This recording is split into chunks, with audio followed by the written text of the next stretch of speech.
jardin du casino, j'ai vu passer et repasser des gens et des gens, figures de toutes sortes que je connais, que je reconnais, tous les genres de célébrités parisiennes, des avocats, des acteurs, des poètes, des généraux, des dentistes, des grandes dames et des petites femmes.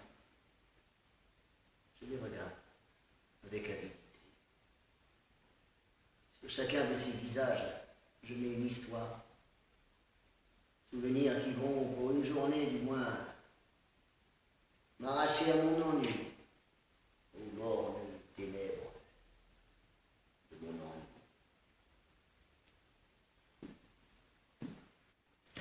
Ainsi, Monsieur Isidore Joseph Tarabustin, professeur au lycée de Montauban, qui vient passer une saison ici avec sa famille.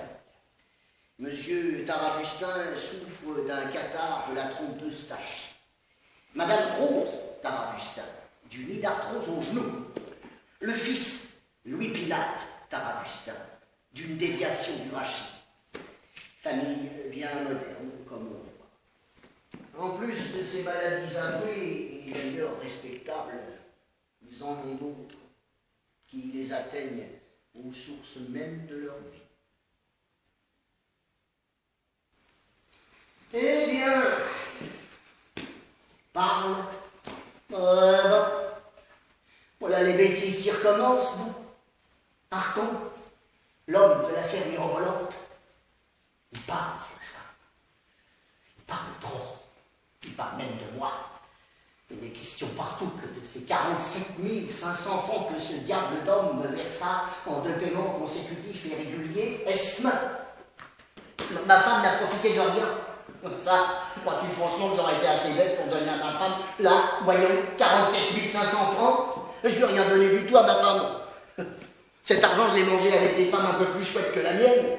Et c'est bien ça qu'elle me reproche. C'est bien de ça qu'elle enrage. Canaille, bandit, tu touchais des 47 500 francs, vendu, traître, et moi, j'en ai pas eu un centime. Et je me privais de tout. Et je refusais toutes les invitations. Et je restais là, parmi mes meubles fanés, comme une bête malade, dans un coin. Oh, la crapule, la sale crapule. Enfin, tu vois ça d'ici, hein? Les glaces, les bibelots, la vaisselle, le portrait du président, le buste de la République. Hier soir, le colonel baron de Bressalé a présidé le banquet offert par les coloniaux et les patriotes en traitement dans notre bonne cité thermale au général Archinard, notre hôte illustre. C'est dans le restaurant du casino que cet événement a eu lieu. Le banquet fut superbe et que de toasts enflammés.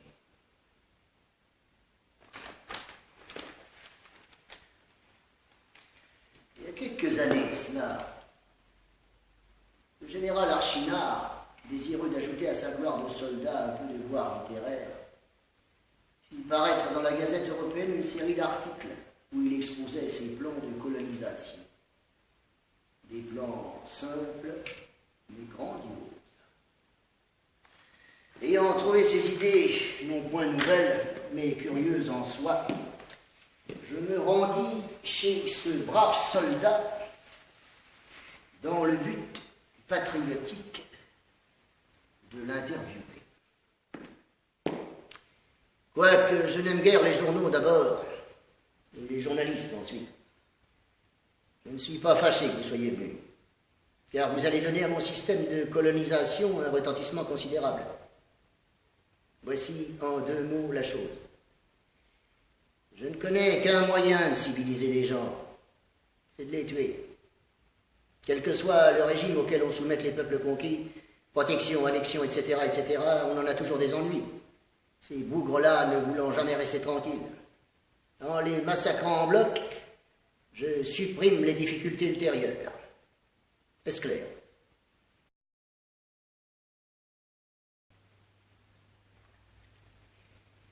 Hier soir, Je suis allé au casino. Je suis allé au restaurant du casino. J'ai rejoint quelques dîneurs. Il faut bien attendre quelque part l'heure de se coucher. Après le repas, la discussion commencée dans la philosophie s'est peu à peu étiolée en anecdotes insipides. Et la soirée eut pris fin d'une façon très triste. Si le père Plançon, régisseur du théâtre qui avait dîné avec nous, avait un peu égayé l'atmosphère en nous chantant quelques vieilles chansons de sa jeunesse.